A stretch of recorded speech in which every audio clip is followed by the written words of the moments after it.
केसर और सुरेश दोनों अभी अभी अपने नए घर में आए थे। वो इलाका उन दोनों के लिए बहुत ही अलग था। सुनो ना, यहाँ पर बहुत ही अकेला अकेला लगता है। हम लोग जहाँ पर पहले थे वहाँ पर परिवार के लोग भी पास में ही थे, लेकिन यहाँ पर बिल्कुल भी मन नहीं लग रहा। क्या करूं?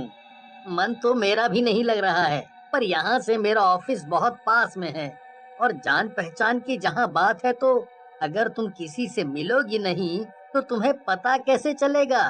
प्लीज मेरे लिए अपना मन लगाना शुरू करो ना। हमें यहाँ पर अभी काफी लंबे टाइम तक रहना है। प्लीज। हाँ, आप ठीक बोल रहे हो। मुझे अपना मन लगाना चाहिए।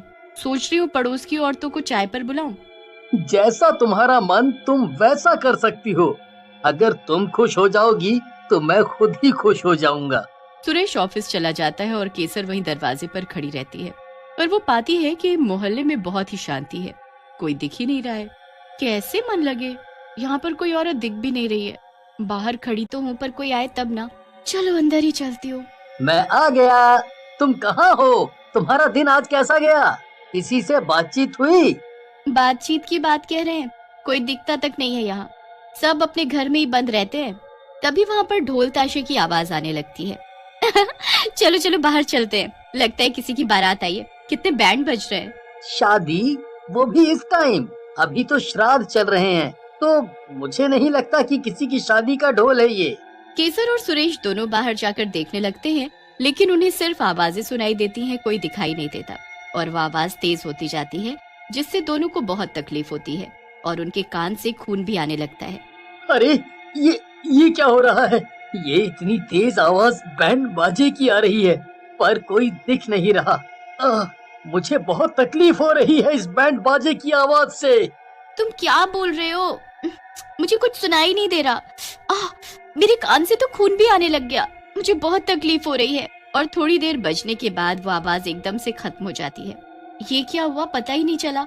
आप ठीक है ना? चलो अंदर जाते हैं। हाँ, मैं तो ठीक हूँ, पर सच में ये क्या था? मैं आज बाहर ही क्यों निकला? अब तो मेरा अंत है। तभी वो आदमी बिना गाने के नाचने लगता है और रोक ही नहीं पाता खुद को। उसके कानों से भी खून निकलने लगता है और वो 15 मिनट तक नाचता रह जाता है और फिर अचानक से बेहोश हो जाता है। जाकर उसकी मदद कीजिए। देखिए उसे पता नहीं क्या हुआ। मुझे लग रहा है कि उसने भी हमारी तरह ही बैंड बाजे की आवाज सुनी है। वो बड़बड़ा भी रहा था कि आज बाहर क्यों निकला, आज तो उसका अंत हो जाएगा। हाँ, जाता हूँ, उसको लेकर घर आता हूँ। तुम पानी लेकर तैयार रहो। मुझे लग रहा है कि सिर्फ वो बेहोश हुआ है। उसके पैर भी पूरे छिले हुए लग रहे हैं और कान से खून भी निकल रहा है। अरे हाँ, तुम डॉक्टर को भी फोन लगाओ। सुरेश उस आदमी पर पानी मारता है और वो आदमी होश में आ जाता है। आप लोग कौन हैं?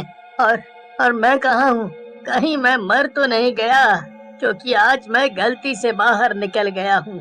वो बैंड बाजे वाले भूत मुझे नहीं छोड़ेंगे, मुझे नहीं छोड़ेंगे। नहीं, आप सुरक्षित हैं।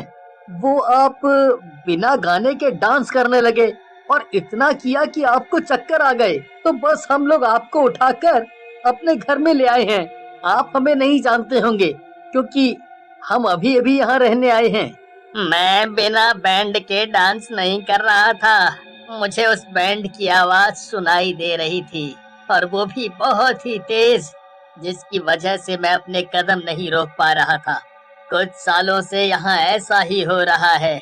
ये मोहल्ला भी बहुत ही खुशनुमा हुआ करता था, लेकिन कुछ सालों से हर 15 दिन बाद ऐसे ही कोई ना कोई इनके ढोल ताशे को सुन नाचते नाचते या तेज आवाज से अपने दिमाग की नसें फटने से मर जाता है। वो आवाज हमें भी सुनाई दी थी और ऐसा लगा जैसे नसें फट जाएंगी, पर हम दोनों में से किसी का मन नाचने को नहीं हुआ। या फिर ये कह सकते हैं कि हम लोग नाचे नहीं, सिर्फ उस आवाज ने हमें परेशान कर रखा था। फिर कुछ देर बाद वो खुद ही बंद हो गई। हाँ, फिर हमने आपको देखा तो आप नाचे जा रहे थे, जिसकी वजह से आपके पैर भी छिल गए हैं और आपके कान से भी खून आ गया था।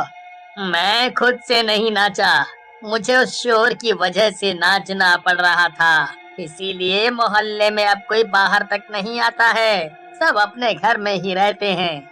अगर कोई बाहर निकला तो उसके साथ ऐसा ही होता है। भगवान की दया से मैं तो बच गया। आप लोगों से भी प्रार्थना है, आज के बाद अगर बैंड बाजे की आवाज सुने तो कान बंद कर अपने घर में ही रहिएगा। सुबह होते ही वो आदमी अपने घर को चला जाता है। मेरा नाश्ता बना दो, मुझे ऑफिस जाना है, लेट हो जाएगा वरना। हाँ, नाश्ता तैयार है, आप आकर खा लीजिए। क्या हुआ, आप कल के बारे में सोच रहे हैं क्या? आप इतना मत सोचिए इसके बारे में। इतने सारे लोग भी तो इतने सालों से इसी जगह पर रह रहे हैं, हमें तो इतना ज्यादा रहना भी नहीं है। आपका ट्रांसफर हो जाएगा तो हम लोग यहाँ से चले ही जाएंगे। तब तक के लिए आप इसकी टेंशन मत लीजिए। जैसा उस आदमी ने कहा हम लोग वैसा ही करेंगे। अब ऐसा हर 15 दिन में होने लग गया था। केसर और सुरेश दोनों ही उस आदमी को बताए गए कार्य को ही करते थे। हाँ, फिर आज 15 दिन हो गए। वो फिर आएंगे अपने ढोल ताशे के साथ। पता नहीं दुनिया में कैसे कैसे भूत है। बताओ, बैंड बाजे वाला भूत कहीं सुना होगा? अब तो आदत सी भी हो गई है कि वो लोग आते हैं और हम लोग उसी तरह करते हैं, लेकिन कोई ना कोई मर ही जाता है। तभी ढोल ताशे बजने लगते हैं। नाम लिया और शैतान हाजिर। देखो आ गए। सुरेश और केसर अपने कानों को अच्छी तरह से ढककर बैठ जाते हैं। फिर जब उन्हें आवाज सुननी बंद हो जाती है तो वो अपने कानों पर से कपड़े हटा लेते हैं। तभी अचानक उन्हें एक लड़की की आवाज सुनने को मिलती है। वो चिल्ला रही होती है, आप लोग जो कोई भी है ये बजाना बंद कर दीजिए। मैं बहुत थक गई हूँ और मुझे बहुत शोर भी महसूस हो रहा है, जिससे मेरे सिर में बहुत दर्द हो रहा है। प्लीज ये मत करिए आप लोग। लगता है आज इस लड़की की बारी है। देखो वो तो गिड़गिड़ा रही है, मानो लग रहा है कि उसे सब दिख रहा है। और उसके साथ वो लड़की इतना शांत क्यों है? हाँ, हमें जाने दो, हमने कुछ नहीं किया है। हम लोग तो इस बैंड बाजे पर तुझे भी नचाना चाहते हैं, पर तुझे असर क्यों नहीं हो रहा है? तू क्यों नहीं नाच रही है? क्या तू हमसे डरती नहीं है? 1 मिनट, गाना रोक दो। ये तो हमारे बैंड बाजे से कुछ कर ही नहीं रही है। ऐसा लग रहा है जैसे इसको हमसे डर नहीं लगता, पर इसे नचाने के लिए हम क्या करें? बैंड बाजा बंद होते ही वो लड़की बेहोश होकर गिर जाती है, पर दूसरी लड़की ऐसे ही खड़ी रहती है, मानो उस पर किसी बात का असर ही ना हुआ हो। बहुत बहुत शुक्रिया कि तुमने इसे छोड़ दिया। मैं तुम लोगों का एहसान कभी नहीं भूलूंगी। जब तक तू नहीं नाचेगी तब तक हम बैंड बजाते रहेंगे, लेकिन अगर तुम बजाने पर भी नहीं नाची तो हम सब हमेशा के लिए यहाँ से चले जाएंगे। तब तक भूत और वो लोग केसर और सुरेश को भी दिखाई देने लगे थे। अरे ये भूत क्या बोल रहे हैं? अगर ये लोग इस तरह नाचते रहे, इसमें तो हम सबको भी खतरा है। जल्दी अंदर चलिए, बहुत सारी चीजों से अपने कानों को हम ढक लेते हैं। रुको केसर, तुम ये कैसी बात कर रही हो? हमें उस मूर्छित लड़की को भी तो बचाना होगा। डरते डरते सुरेश और केसर उस लड़की को उठाने चाहते हैं, पर तभी तुम दोनों की इतनी हिम्मत कि तुम लोग इन्हें बचाने आए हो। अब तो इस लड़की को हमारे बैंड बाजे पर डांस करना ही होगा। और हम एक जबान के भूत हैं, इसीलिए हमारा बाजा किसी और को नहीं सुनाई देगा, बस इस लड़की को। इसीलिए तुम दोनों भी अब यहीं खड़े रहोगे, और अगर ये लड़की नहीं नाची तो हम हमेशा के लिए चले जाएंगे। और अगर नाचने लगी तो तुम चारों की मौत निश्चित है। चलो चालू हो जाओ, और जितना तेज हो सके उतना तेज बजाओ। सारे भूत बहुत तेजी के साथ अपना बैंड बजाने लगते हैं। उन सब के चेहरों से लग रहा था कि वो पूरी जान से बजा रहे हैं, पर इनको सुनाई नहीं दे रहा था, क्योंकि वो सिर्फ उस लड़की के लिए बजा रहे थे। पर उस लड़की पर भी इसका कोई असर नहीं हो रहा था। वो बस उन सबको बजाते हुए देख रही थी। तुम लोग फिर से बजा रहे हो? देखो इन सबको बहुत दर्द होगा। तुम्हें इन लोगों की जान लेने में मजा आएगा क्या? पर भूत नहीं रुकते और बजाते रहते हैं, और 3 घंटे लगातार बजाने के बाद वो सब खुद ही थक जाते हैं, पर लड़की पर कोई असर नहीं होता। देखो, अब तुम लोगों ने खुद ही अपना बैंड बाजा बंद कर दिया। इसका मतलब तुम हार गए। तो अब तुम्हें हमेशा के लिए यहाँ से जाना होगा।